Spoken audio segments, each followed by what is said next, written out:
menjadi opsi bagi PD Perjuangan, dan kita melakukan komunikasi dengan Pak Anies itu dari kemarin, dan mengerucut itu di sore hari. Dan kenapa gagal?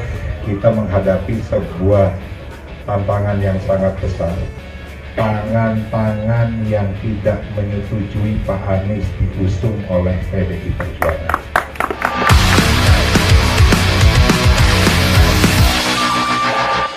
Drama demi drama di pilkada tahun ini benar-benar asik nontonnya dan lucu banget.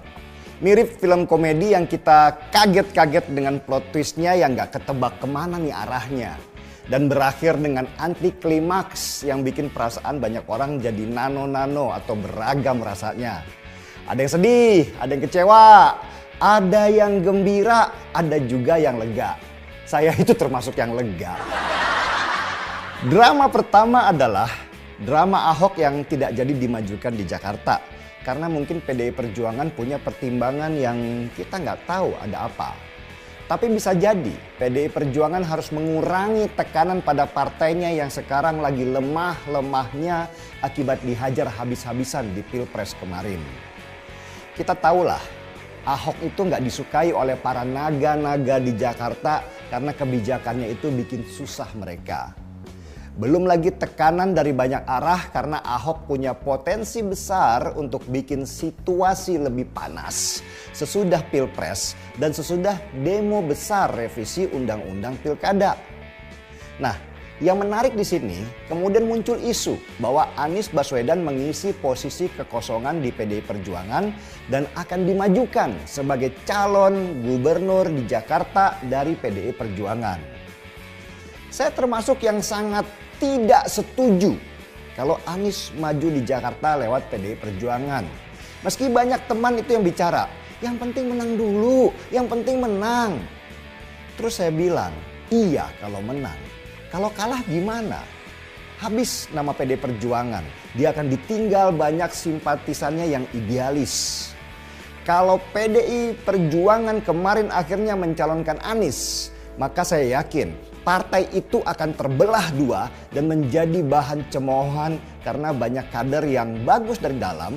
Kenapa kok orang luar yang malah dicalonkan? Saya juga males kan harus jadi anak abah seperti yang mereka selalu bicarakan. Akhirnya dengan menarik jalan tengah yang diambil oleh PDI Perjuangan, Ahok tidak, Anies juga tidak dicalonkan. Dan masuklah Pramono Anung, kader PDI Perjuangan sebagai calon gubernur, dan Sidul Rano Karno sebagai wakilnya untuk Jakarta. Ini memang jalan tengah yang menarik yang menyatukan kembali partai. Cuman pertanyaan besarnya adalah apakah memang PDI Perjuangan sengaja melepas Jakarta karena suara Pramono Anung ini lemah sekali di Jakarta? Coba deh tanya orang-orang di jalan, apakah mereka kenal dengan Pramono Anung? Jawabannya pasti tidak. Pantas saja Jokowi ketika dengar nama Pramono Anung dicalonkan di Jakarta tertawa terbahak-bahak. Jujur, saya nggak paham strategi ini. Mending saya minggir saja dulu dan jadi penonton daripada salah menduga-duga. Lalu saya fokus aja ke Anies yang tiba-tiba namanya mencuat di Jawa Barat. Akan berpasangan dengan Ketua DPD PDI Perjuangan Ono Surono. Lah, ini menarik dan lucu. Kenapa lucu? Karena saya lihat Anies kok merendahkan dirinya ya dengan maju di Jawa Barat. Lah dia kan mantan gubernur Jakarta, terus kemudian maju Pilpres. Kalau dia maju sebagai calon gubernur Jakarta masih oke lah meski kita semua ketawa. Tapi kalau Anies sampai melacurkan diri untuk maju di Pilgub Jawa Barat, kita bisa ngakak sejadi-jadinya karena itu tentu saja seperti pelacur yang sedang obral diri. Dan saya menunggu sampai detik-detik terakhir di Jawa Barat. Apakah memang Anies jadi mencalonkan di Jawa Barat? Untungnya nggak jadi karena saya kebayang bagaimana kejamnya netizen Indonesia membantai Anies karena dianggap merendahkan diri serendah-rendahnya hanya karena dia seperti orang yang gila kekuasaan.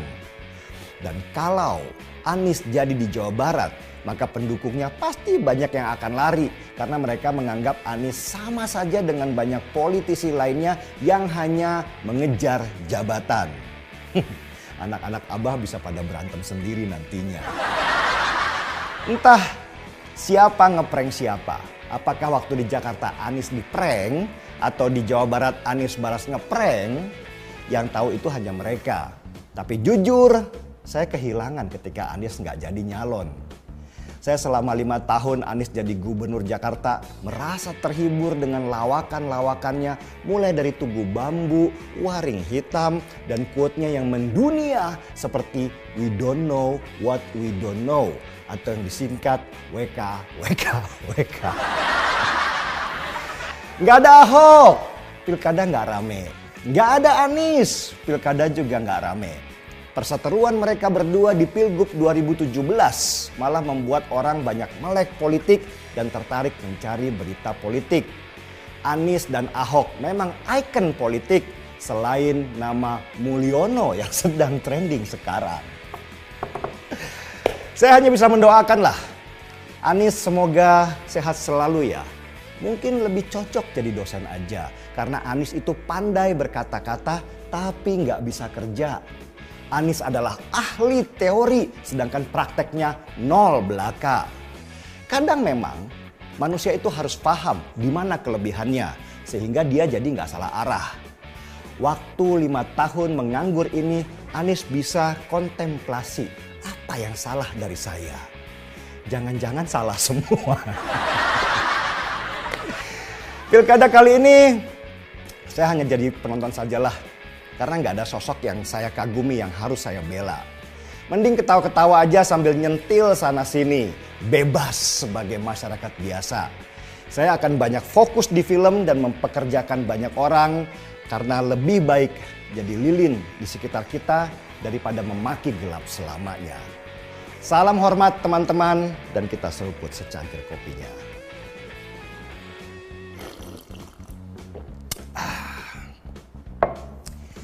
Gaspol.